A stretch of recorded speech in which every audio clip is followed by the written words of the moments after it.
கர்த்தருக்கு ஸ்தோத்திரம். நான் மும்பையிலிருந்து மிஸ்ஸஸ் ஜூலியட் டேவிட் ராஜா பேசுகிறேன். கர்த்தராகிய இயேசு கிறிஸ்துவினுடைய நாமத்தை மகிமைப்படுத்த அவர் கொடுத்த பாக்கியத்திற்காக அவருக்கு ஸ்தோத்திரம்.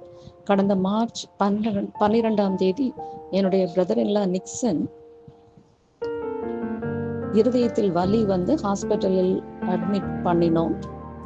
ஹார்ட்டில் வந்து 4 பிளாக்ஸ் இருக்குது என்று சொல்லி டாக்டர்ஸ் ஆஞ்சியோபிளாஸ்டி பண்ணினார்கள்.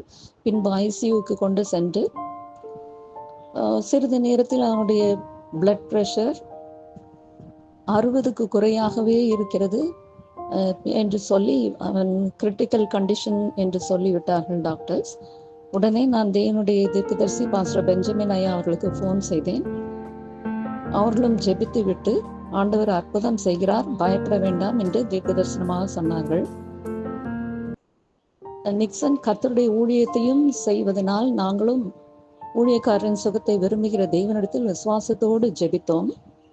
5வது நாள் வரைக்கும் ஒரு இம்ப்ரூவ்மெண்ட்டும் இல்லாமல் இருந்தது. ஹார்ட் மசில்ஸ் வீக் ஆகிவிட்டது, லங்ஸில் ஃப்ளூயிட் நிறைந்திருக்கிறது, கிட்னி ஃபெயிலியர் ஆகிவிட்டது, பிபி 60க்கு மேல் ஏறவில்லை என்று டாக்டர் சொல்லி கிரிட்டிக்கல் கண்டிஷன், 40% தான் உயிருக்கு ஹோப் உண்டு என்று சொல்லிவிட்டார்கள். அன்று இரவு நான் மறுபடியும் தீர்க்கதரிசி அவருடைய கூகுள் மீட் குரூப் ப்ரேயரில் கலந்து கொண்டு என்னுடைய ப்ரேயர் ரிக்வெஸ்டை சொன்னேன். குரூப்பில் இருந்த எல்லாரும் ஒரு மனதோடு ஜெபித்தார்கள். தீர்க்கதரிசி அவர்களும் ஜெபித்து விட்டு மறுபடியும் விசுவாச வார்த்தைகளாக நிக்சன் மறுபடியும் எழுந்து சாட்சியாக நிற்கும் அற்புதத்தை நான் பார்க்கிறேன் என்று சொன்னார்கள். அநேகர் அவனுக்காக ஜெபித்தார்கள்.